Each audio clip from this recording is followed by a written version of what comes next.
তো দেখো guys finally পূজা চলে এসছে আর আমি রেডি হওয়ার আগেই ও চলে এসছে। বল কেমন লাগছে এখন?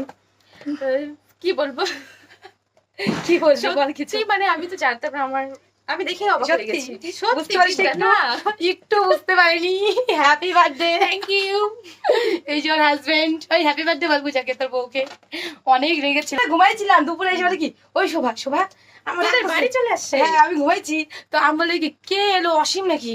মানে বুঝতে পারছি না, পরে ছেলে তো আমাকে এই সময় ডাকবে না। তারপরে উঠলাম দেখি ওর হাতে ব্যাগ। আমি বলি, কি ব্যাপার কম বেলুন গুলো কে ফুলেছে? দলিকে ওই জন্য রেখে দিছি। বলো কেমন লাগলো? কেমন লাগলো বল, সত্যি করে বল। কেমন লাগলো বলো? আমি তো অবাক হয়ে গেছি হ্যাঁ? পুরা। মানে আমি ভাবতেই পারিনি যে এরকম কোনো কিছু হবে। এই নষ্ট হবে কেকটা। কেকটা কখন আনছে? ওই কেক নিয়ে একবার আসছিল ওদের বাড়ি। কেক তো তাই? সকালবেলা নিয়ে কেক আসছে। নিয়ে আসছে। ক্যারম বোর্ড খেলতেছে। ক্যারম বোর্ড খেললাম আমাদের। তো থ্যাংক ইউ বল ওকে এত সুন্দর করে থ্যাংক ডেকোরেশন করেছো। ইউ। এখন রাগটা কমলো? রাগ কমেছে। কি মার ধর বাপরে, আমাকে মাইরে মেরে শেষ করে দিছে আমাকে একদম। কি মাসি বলো? কি মারছি এখন আদৌ দেখাচ্ছি কি মারছি।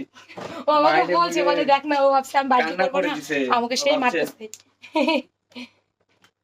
ও ভাবছে না আমি সত্যি না মানে ভাবিনি যে মানে এরকম এটা লাগা। কিছু হবে। আমার ও। তো রেডি হচ্ছে ওই জন্য দেরি হচ্ছে। হ্যাঁ হ্যাঁ ওই জন্যই চল।